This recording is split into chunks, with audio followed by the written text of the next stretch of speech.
Web3 is the largest opportunity of our lifetimes.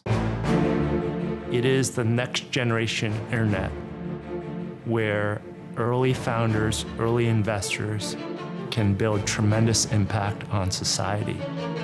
Web3. Crypto. Blockchain. The metaverse. These words have consumed the finance world. Billions of dollars have been pumped into these immersive worlds with massive potential. But the question is, how? I don't know, but this guy does. Meet Paul Hsu, the CEO of Decasonic and the smartest guy in the room. Paul Hsu is joining us now. He's CEO and founder of Decasonic. Web3 is the next generation internet. We focus on the mainstream adoption of blockchain, Web3, and metaverse. What's happening in financial markets is independent of innovation adoption. We focus on building the next generation billion-dollar apps in Web3. Let's rock and roll. Awesome. What is Decasonic? Kind of explain it like we're 7 years old. Web3 is the next generation internet. Venture capital is an industry of power laws. A power law concentrates success to the top 1, 2, and 3 and leaves breadcrumbs for the 4th to the 100th competitor. And in my 20 years of venture capital and tech experience, in seed stage venture capital, one of our first questions to assess a founder is that founder market fit. Can a founder be successful to the nth degree power law in that market? Everyone and anyone can be great. I think it's important to have that self-confidence and that belief in greatness, that relentless pursuit of greatness.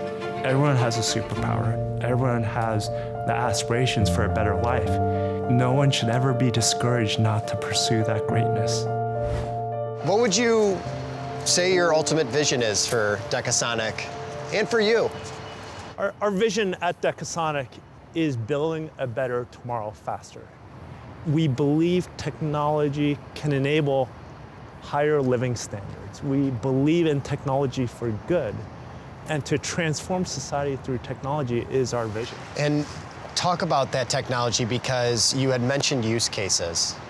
Where can a person like myself see some of these use cases in day-to-day life via the metaverse, Web3, blockchain? Where do we see some of those use cases? Web3 enables financial inclusion. Web3 enables wealth creation. The metaverse enables immersive experiences like immersive learning. Those are 3 use cases that give me a lot of optimism around this vision of building a better tomorrow faster.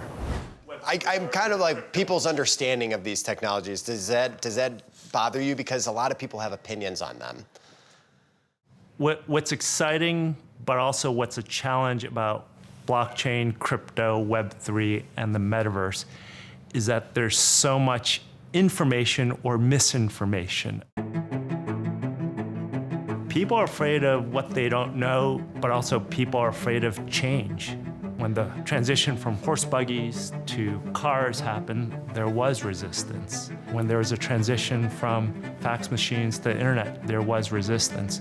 For every technology adoption, it does require the early adopters to help bring along the mainstream to make that transition comfortable. This is something we work on at Decasonic. Technology for good, technology to improve people's lives.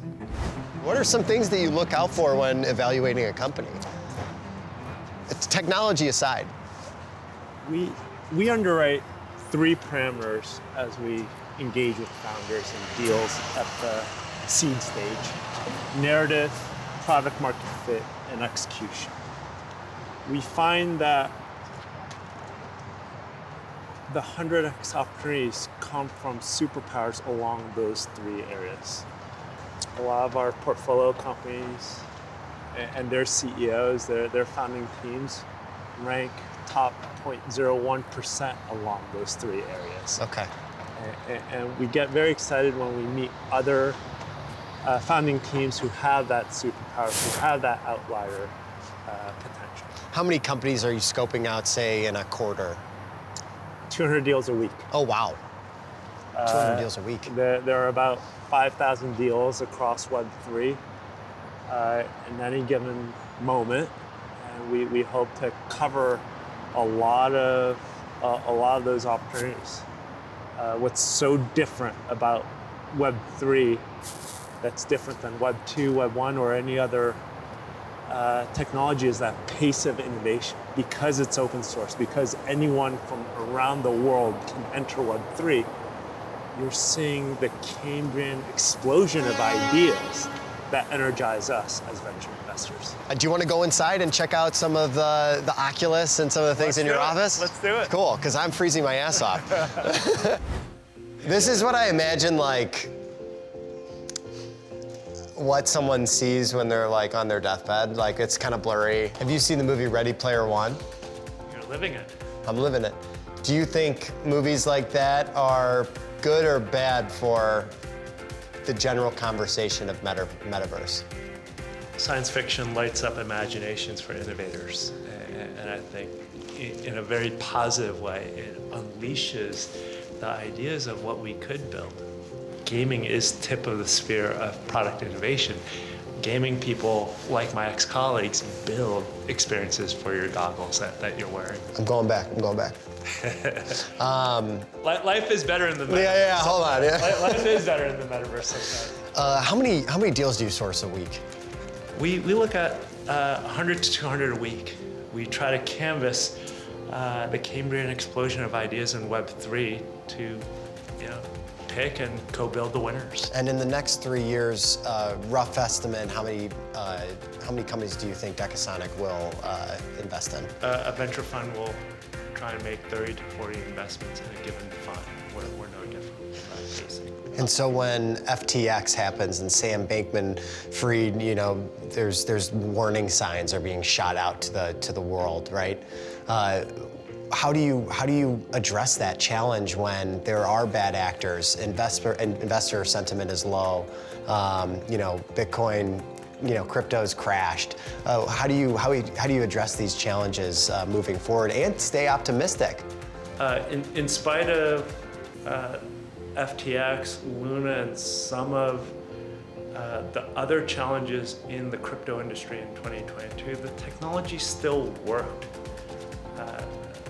One or two bad actors, human errors, did not stop the code from working. And that's what gives me optimism, that we've hit a point of no return in this technology and it will endure over the long term. The powers that be personally came to you, said, can't be in Web3, can't do Decasonic, what do you do? I'd love to be a Little League coach. Really? I love baseball. What'd you want to be when you were growing up? Shortstop for the New York Yankees. Okay. What are some outside hobbies you have? I have a ton of hobbies. That's my issue. It's hard to pick one.